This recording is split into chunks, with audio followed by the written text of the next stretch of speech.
Labdien, es esmu Liena Strazdiņa, esmu no Vides aizsardzības un reģionālās attīstības ministrijas elektroniskās pārvaldes departamenta. Un šodien vēlos jums pastāstīt par iespējām, kādas mūsu valstī ir pieejamas elektroniski iedzīvotājiem un uzņēmējiem.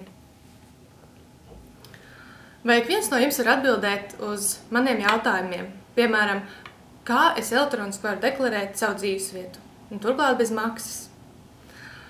Un vai jūs zināt, kad var mūsu valstī elektroniski pieprasīt sociālais pabalstus? Un kad ir iespējams mūsu valstī sazināties ar valsts un pašvaldību iestādēm elektroniskā veidā, nevis ejot klātienē? Vai jūs zināt, kā elektroniski reģistrēt uzņēmumu?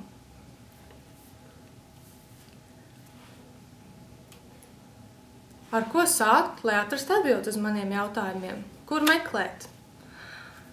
Jo realitāte tāda, ka šīs iespējas ir tūkstošiem, kur mēs varam skatīties. Un tad viena no iespējām ir izmantot vienoto valsts un pašvaldību pakalpojumu portālu www.latvija.lv, kurā ir aprakstīti vairāk nekā 1400 dažādu valsts un pašvaldību pakalpojumu.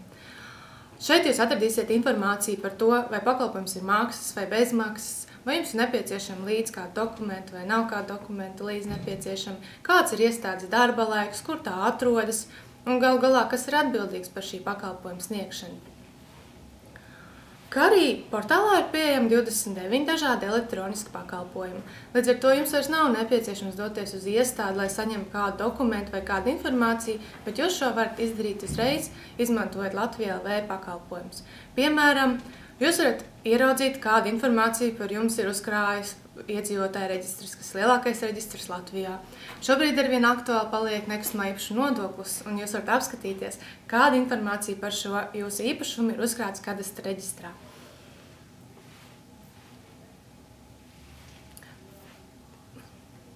Līdzīgi jūs varat arī meklēt informāciju uzreiz iestāžu mājaslapās, ja jūs zinat, kura iestāde ir atbildīga par pakalpojumu sniegšanu.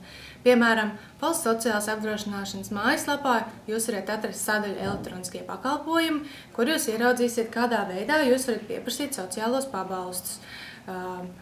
Piemēram, maternitātes pabalstu, paternitātes pabalstu, bērnu piedzimšanas pabalstu.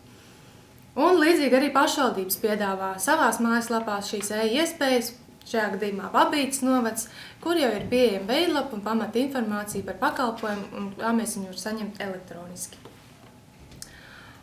Pakalpojumi ir ļoti dažādi, un es pastāstīšu tikai par dažiem no tiem, lai gūtu priekšstatu par to, kas tad ir šis iespējas un kā mēs viņus varam saņemt. Viens no pakalpojumiem, ko piedāvā valsts ieņēmuma dienests, ir elektroniskās deklarēšanas sistēma, kurā ik viens no mums var iesniegt gada ienākumu deklarāciju.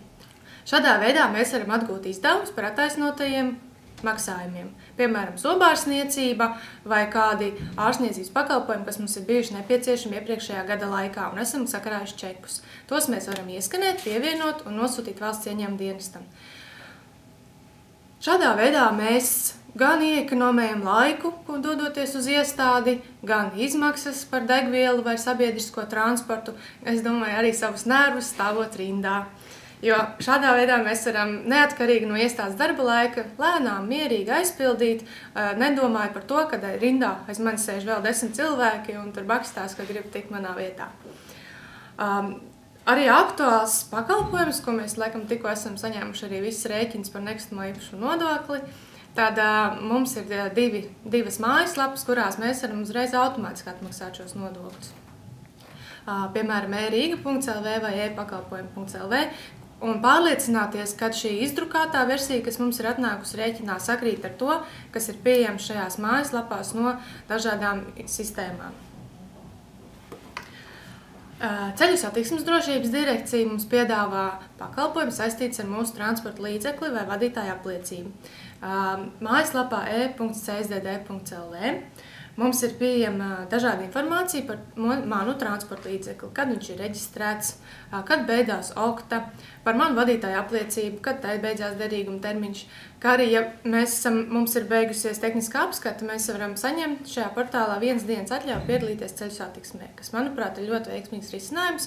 Mums nav jādodās uz iestādi, lai saņemtu atļauju, bet mēs to varam izdarīt internetā mājās 10 minūšu laikā un uzreiz doties uz tehnisko apskatu ar savu transporta līdzekli.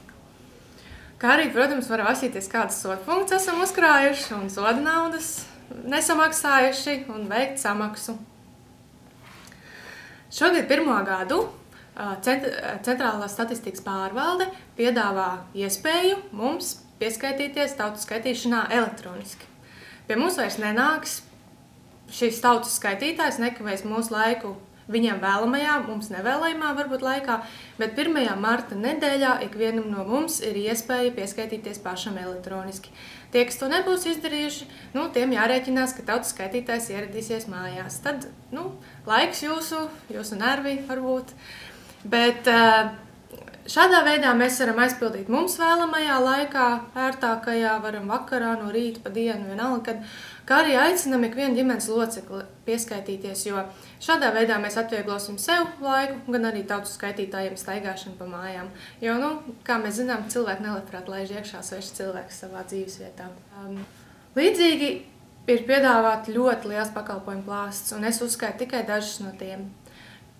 Šeit attēloti ir portālā Latvija LV izziņa par nesodāmību.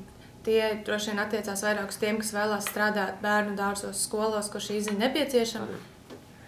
Taču izziņu mēs varam pieprasīt elektroniski, samaksāt un saņemt mums vēlamā veidā, piemēram, kā ierakstīt vēstuli.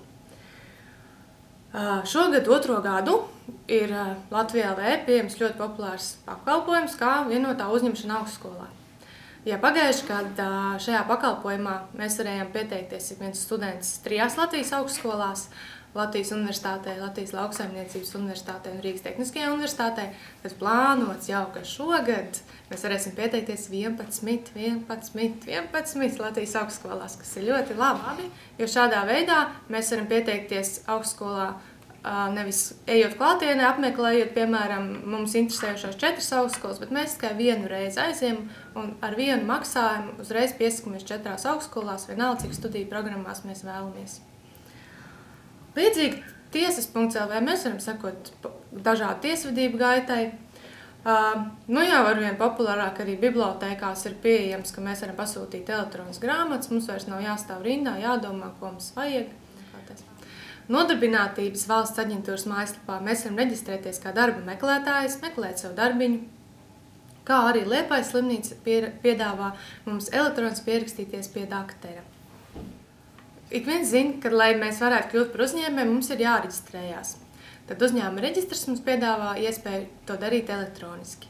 Uzņēmuma reģistra mājaslapā ir pieejama sadaļa, kurā mēs varam pievienot dokumentus, kas ir nepieciešami, lai šo reģistrāciju veiktu un nosūtīt elektroniskā veidā. Tāpat arī valsts ieņēmuma dienesta mājaslapā mums ir iespējams iesniegt dažādas deklarācijas, atskaites, nodokļu pārskatus. Mums vairs nav jāiet uz iestādi klātienē, mēs visu varam izdarīt elektroniskā vidē. Un arī Centrālā statistikas pārvaldes mājaslapā tiem, kuriem ir jāiesniedz pārskatus par statistiku, arī to var izdarīt elektroniskā veidā. Lauku atbalsta dienests piedāvā lielisku iespēju lauksaimniekiem viņu lauku atbalsta dienestē pieteikšanās sistēmā, pieteikties dažādiem platību maksājumiem, akcijas degvielai un projektveidīgiem pasākumiem.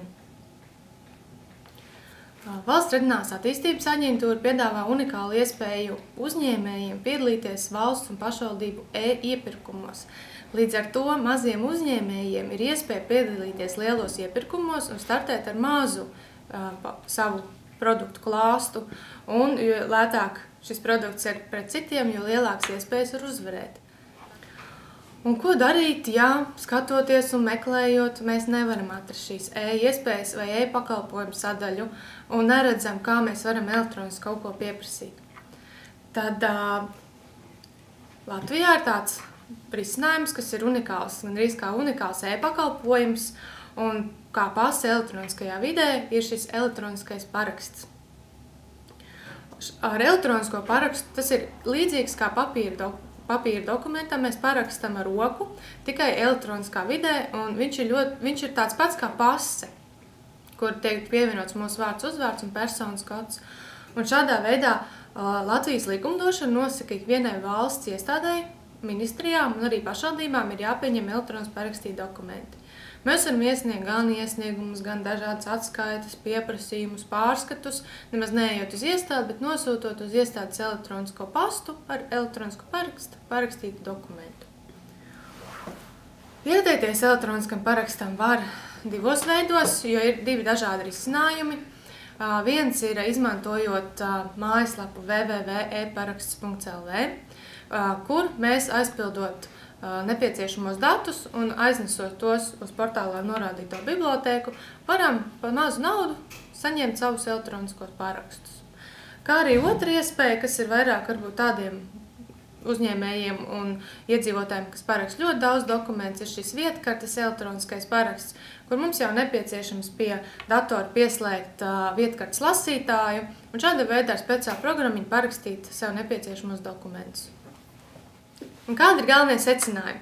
Iepriekš, lai mēs varētu kārtot dažādas formalitātes, mums bija nepieciešama vesela diena. Atprasīties no darba devēja, doties uz dažādām iestādēm, tad šobrīd jau to mēs varam izdarīt 30 minūtēs. Tie, kur uzskata, ka mums nekas nav tad gribētu sagraut šo mītu, jo tomēr, kā slaidā redzams, šis mums apkārt ļoti daudz. Mēs varam rēķinus samaksāt pa telefonu, nodot dažādus rādījumus, dažādus atskaites, dažādus pārskatus iesniegt. Un ar kuru sākt, kur meklēt, atbildes uz maniem sākotnējiem jautājumiem, ir izmantojot vietni www.eiespējas.lv, kurā mēs esam aprakstījuši atbildes uz jūsu jautājumiem. Piemēram, kā elektroniski deklarēt dzīvesvietu, mēs varam ļoti interesantā veidā, vienkāršā valodā, soli pa solim, apstīties, kā to izdarīt, turklāt arī iespējams apstīties video rullītī. Šajā vietnē mēs esam aprakstījuši pamācības, skatoties no dzīves situāciju konteksta, nevis no iestādes vai no pakalpojuma. Piemēram, šobrīd ļoti aktuāla pamācība ir, kā elektroniski nokārtot ar bērnu piedzimšanas saistītas formalitātes. Gan kā elektroniskas pabalsts pieprasīt, gan apstīties, kur bērniņam vārds var būt reģistrēts, cik daudz. Kā arī, ņemot vērā laikapstākļus, lai loga, mēs varam apskatīties, kāda ir satiksmes ierobežojumi, kāda ir braukšanas apstākļi, un to mēs visu varam izdarīt mājaslapā www.eiespējas.lv. Šobrīd šajā mājaslapā ir vairāk kā 34 dažādas pamācības. Piemēram, vai zinājāt, ka braucot ārzemju ceļojumā, mums ir iespēja reģistrēties konsulārajā reģistrā. Ja gadījumā mums notiek kāda nelaime stihiska, tad konsulārais reģistrs ar mums var sazināties un pajautāt, vai mums nav nepieciešama kāda palīdzība, vai arī palīdzība, lai mēs varētu nokļūt mājās.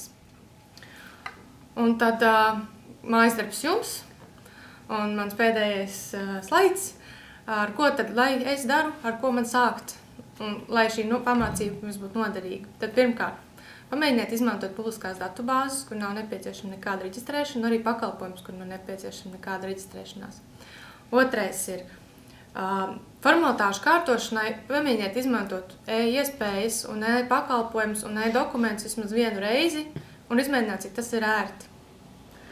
Trešais, sūtiet savus pieteikumus elektroniskā formātā. Necentieties iet uzreiz uz iestādi, pamēģiniet vispirms izmantot e-vidi.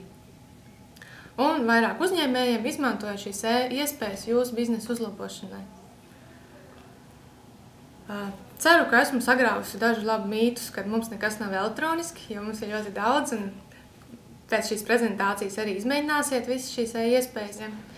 Kā arī radījusi interesi izmēģināt jaunas lietas, par kurām jūs līdz šim nezinājāt.